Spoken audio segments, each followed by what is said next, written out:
Let's get into the idea of stirring. It's a technique that you need to be good at, and honestly, it's not that hard to get the basics down.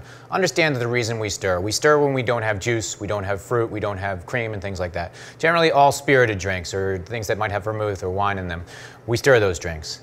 Shaking gives agitation and really blends something together, but you get all the air bubbles. Stirring, you get a much different kind of dilution of the drink. It's chilling it down, but it's keeping the texture light and very silky and elegant. It's a really nice way for these drinks like Manhattans and martinis. They taste very different. They taste, in many people's opinions, much better when stirred. So let's get into the process of doing it. We could make something as simple as a vodka martini. So we jigger out our 2-ounce pour, 1.25 ounces, followed by 3/4 ounce of our Absolute vodka here.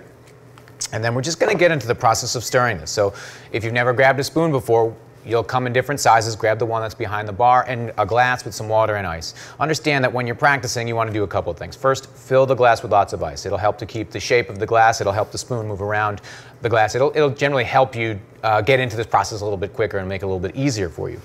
Get comfortable with the spoon. Find a point of balance. Almost think of it like a pencil that you're going to write with. Find a place on the spoon about 2/3 of the way up, and then I like to grasp it between my middle 2 fingers. If it's easier for you, you can grab it between your forefinger and your middle finger, whatever feels comfortable. And then what we're going to do is just slide the spoon down into the glass. Get it right down along the edge, and then like I said, you want it right along the outside of the glass. The ice will kind of keep it in place. And then for me, the easiest way to think about this is it's a pulling and pushing motion. Pulling with the top 2 fingers, pushing with the bottom 2 fingers. Pulling with the top 2 fingers, pushing with the bottom 2 fingers. Very, very simple process. And again, if you haven't done it a lot, make it really deliberate. Go push and pull, and push and pull. Don't try and rush it.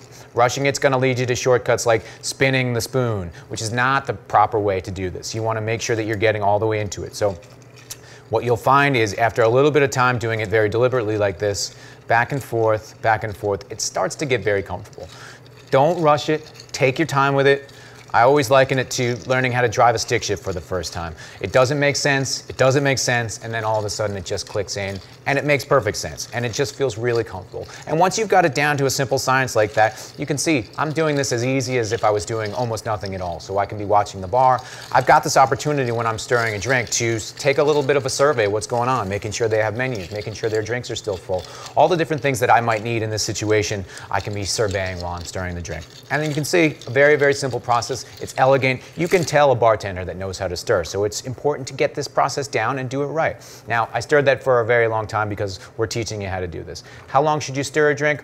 Probably about 10 to 15 seconds, probably about 10 to 15 stirs. So it'll depend on how quickly you stir and how comfortable you are with the process. The most important thing is make sure the drink is cold and make sure it's diluted. Those are the 2 most important things that we're doing anytime we chill a drink.